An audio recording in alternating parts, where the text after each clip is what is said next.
سر مفاہمت، مذاکرات اور تحریک کے درمیان میں ہی یہ فارورڈ بلاک بننے کی باتیں سامنے آ رہی ہیں. شیر افضل مروت صاحب بھی ڈکلیئر کر رہے ہیں اور وہ تو علی امین گنڈا پور صاحب کو بھی کرسی پر نہیں دیکھ رہے عید کے بعد.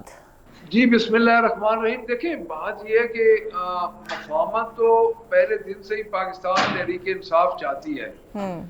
موجودہ حالات میں ہم قطعاً دیکھیں جو حالات پاکستان تحریک انصاف کے ساتھ بنے ہیں تو میں یہ سمجھتا ہوں کہ اس وقت جس حالات میں پاکستان تحریک انصاف ہے اور جس حالات پر پاکستان تحریک انصاف کو پہنچایا گیا تو اس میں تو دوسری رائے نہیں ہے کہ یہ ریاست کی اور موجودہ حکومت کی فسطائیت کی وجہ سے ہی یہ ہم پہنچے ہیں. تو اب مفاہمت کس بنیاد پہ، یعنی لیکن ان کی ایک دو شرائط پرچے ہیں ورکرز پہ ناجائز فسطائیت کا ورکرز شکار ہیں، چادر اور چار دیواری کا جو تقدس ہے وہ پامال ہوا ہے. ابھی آپ دیکھیں عید آ رہی ہے تو اب کیا خان صاحب کو بچوں سے، ان کی بہنوں سے، فیملی سے، ان کے اندر بیگم سے کیا ملاقات میں کوئی امر، کیوں نہیں وہ ملاقات ہونے دے رہے؟ خان صاحب نے کون سا گناہ کیا ہے؟ تو میں نہیں سمجھتا کہ مفاہمت یک طرفہ مفاہمت ہوگی. مفاہمت کے لیے دونوں طرف سے کوشش ہوگی تو مفاہمت ہوگی.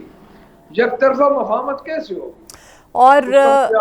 اور یہ جو سر بانی سے ملاقاتوں پر جھگڑے ہو رہے ہیں، باور اوان تک پہ بھی سوال اٹھائے جا رہے ہیں، فیصل چودھری کو نکال دیا جاتا ہے، تنقید سلمان اکرم راجہ پہ ہوتی ہے، یہ کیا معاملہ ہے؟ دیکھیں یہ کوئی اتنی بڑی بات نہیں ہے جی.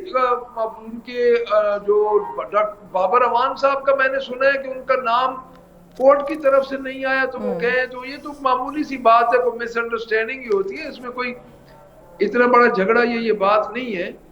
تو باقی فیصل چودھری صاحب کا، خان صاحب کو چونکہ میں ملا نہیں ہوں ابھی، تو انہوں نے خود فیصل چودھری صاحب کا کہا ہے، تو وہ بھی کوئی ایسا کوئی بڑا کام تو نہیں ہے. جو لیڈر ہے اپنے پارٹی کے سربراہ ہیں وہ کہتے رہتے ہیں. اور یہ چیزیں دیکھیں جو بڑی پارٹیز ہوتی ہیں نا جی، ان میں اختلاف رائے ہوتی ہے اور اس کو بحث پاکستان تحریک انصاف میں بحث اس لیے کوئی زیادہ ہوتی ہے کہ پاکستان تحریک انصاف کو لوگ دیکھتے ہیں اور ان کی ہر بات کو لوگ نوٹ کرتے ہیں.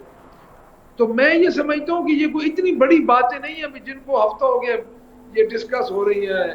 اقرا یہ چیزیں دیکھنا تو ہمیں یہ چاہیے کہ اس وقت ملک کی کیا پوزیشن ہے، یعنی ملک میں جو حالات ہیں اس کو سیاسی جماعتوں کو بیٹھ کے اور ایک جگہ پہ بیٹھ کے ان معاملات کو حل کرنا. سر آپ لوگ بیٹھتے بھی تو نہیں ہیں نا، آپ لوگ تو کہہ رہے ہیں ہم عید کے بعد تحریک چلائیں گے، اور اس تحریک کا سر کیا اب عید کے بعد کتنا مومنٹم آپ کو بنتا ہوا نظر آ رہا ہے؟ مولانا ساتھ ہوں گے نہیں ہوں گے؟ دیکھیں ہماری کوشش جو ہے کہ گرینڈ اپوزیشن الائنس ہی بنے، کوشش تو ہماری یہی ہے، تو اس کے لیے ہم کوشش بھی کر رہے ہیں. باقی آپ بات یہ ہے نا جی کہ اس میں جو حال ہے پاکستان تحریک انصاف کے ساتھ انہوں نے جو کیا ہوا ہے تو ہمارے پاس تو کوئی اور چارہ ہی نہیں ہے تحریک کے علاوہ. ہم کیا کریں گے؟ دیکھیں اگر ہمیں دیوار کے ساتھ کیا، دیوار سے بھی پتہ نہیں پچھلی کوئی سائڈ پہ انہوں نے لگا دی ہے کہ نہ ہمیں کوئی ادارہ انصاف دے رہا ہے نہ عدالتیں انصاف دے رہی ہیں.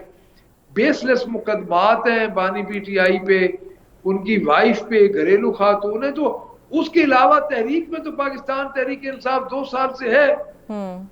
میں یہ سمجھتا ہوں کہ تحریک تو چل رہی ہے، کبھی ہم اس کو سڑکوں پہ لے آتے ہیں، کبھی ہمارے اندر ایک منظم طریقے سے تحریک چل رہی ہے. تو تحریک تو چل رہی ہے. اچھا سر، جو ولسن کا پاکستانی ڈیموکریسی بل کہا جا رہا ہے کہ اس میں پی ٹی آئی کا پیچھے ہاتھ ہے، کوئی کردار ہے. عارف الوی صاحب 2 ماہ سے اس کے لیے لابنگ کر رہے ہیں، کچھ حقائق ہیں اس میں؟ دیکھیں میں عرض کروں یہ پرائیویٹ ممبر ڈے کا ایک بل ہے، مجھے اس بل کا پتہ ہے، اور یہ بل پہلے بھی پیش ہوتے رہتے ہیں. یہ بل جو پیش ہوئے ہیں ادھر بھی اسمبلیز میں، ہمارے پنجاب اسمبلیز میں ہوتا ہے.